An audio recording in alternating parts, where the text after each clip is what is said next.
ফিলিস্তিনের গাজায় চলমান ইসরায়েলি গণহত্যার প্রতিবাদে আজ রাজধানীতে আয়োজন করা হয়েছে মার্চ ফর গাজা। নিরীহ ফিলিস্তিনিদের পাশে দাঁড়াতে বিশ্ববাসীকে সোচ্চার করাই এই কর্মসূচির লক্ষ্য বলে জানান আয়োজকরা। মহানগরীর বিভিন্ন পয়েন্ট থেকে প্রতিবাদী র্যালি নিয়ে সর্বস্তরের মানুষ জড়ো হবে সোহরাওয়ার্দী উদ্যানে। তৈরি করা হয়েছে বিশাল মঞ্চ। ভোর থেকে আসছেন সাধারণ মানুষ। র্যালি পরবর্তী সভায় সোহরাওয়ার্দী উদ্যানে একই মঞ্চে দেখা যাবে রাজনৈতিক দল, সামাজিক সংগঠন সহ বিভিন্ন অঙ্গনের শীর্ষ নেতাদের। সভাস্থল ঘিরে নেওয়া হয়েছে বিশেষ নিরাপত্তা ব্যবস্থা।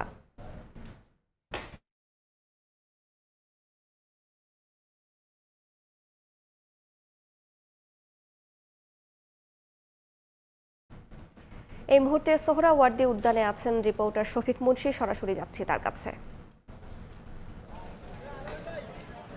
আজ ফিলিস্তিনের সাধারণ মানুষ যারা আসলে দীর্ঘদিন যাবৎ ইসরায়েলি আধিপত্যবাদের এবং গণহত্যার শিকার হয়েছেন, তাদের সাথে সংহতি প্রকাশ করে সারা রাজধানী থেকে বিভিন্ন পয়েন্ট থেকে আসলে র্যালি নিয়ে আজ দুপুরে এই যে সোহরাওয়ার্দী উদ্যান আছে সেই উদ্যানে কিন্তু বিশাল সমাবেশের আয়োজন করা হয়েছে এবং মার্চ ফর গাজার এই কর্মসূচি সফল করতে কিন্তু বিভিন্ন নির্দেশনা দিয়েছে আয়োজকরা। বিশেষ করে নগরীর মূল 5টি পয়েন্ট থেকে তাদেরকে আসতে উৎসাহিত করা হয়েছে যেন আসলে নগরীর যানজট কোনোভাবেই আসলে বৃদ্ধি না পায়। এবং আমরা যে বিষয়টি দেখতে পেরেছি যে এই কর্মসূচি ঘিরে যত ধরনের আসলে প্রস্তুতি নেয়ার ছিল সকল প্রস্তুতিই আসলে সম্পন্ন হয়েছে এবং এই সোহরাওয়ার্দী উদ্যানে কিন্তু সারা দেশ থেকেই বিভিন্ন প্রান্ত থেকে মানুষ তারা গতকাল রাত থেকেই আসলে আসা শুরু করেছে। অনেকে কিন্তু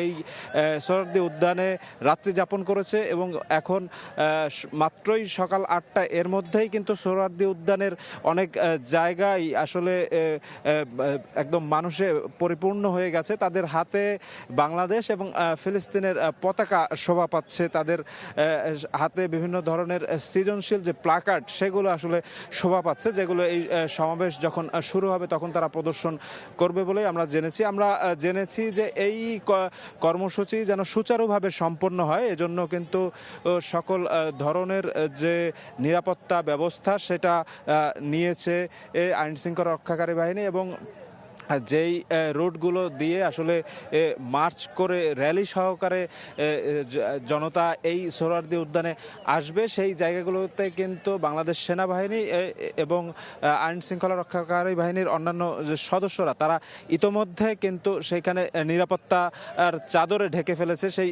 সড়কগুলো এবং এই সোহরাওয়ার্দী উদ্যানের চারিদিক আসলে কয়েক স্তরের নিরাপত্তা ব্যবস্থা নেওয়া হয়েছে। একই সাথে হাজার হাজার স্বেচ্ছাসেবী যারা আছে সেই স্বেচ্ছাসেবী তারা এই কর্মসূচিটি সফল করার সকল ধরনের প্রস্তুতি সম্পন্ন করেছে বলে আমরা জেনেছি এবং যারা এখানে আসবে তাদেরকে শান্তি এবং শৃঙ্খলার সাথে এই কর্মসূচি সফল করার জন্য আয়োজকরা আহ্বান জানিয়েছে এবং আজকে সোহরাওয়ার্দী উদ্যানে একটা ইতিহাস সৃষ্টি হবে এমনটাই আসলে আয়োজকদের দাবি। তো এই ছিল আমার কাছে সোহরাওয়ার্দী উদ্যান থেকে মার্চ ফর গাজা কর্মসূচির যে প্রস্তুতি ছিল সে ব্যাপারে সর্বশেষ।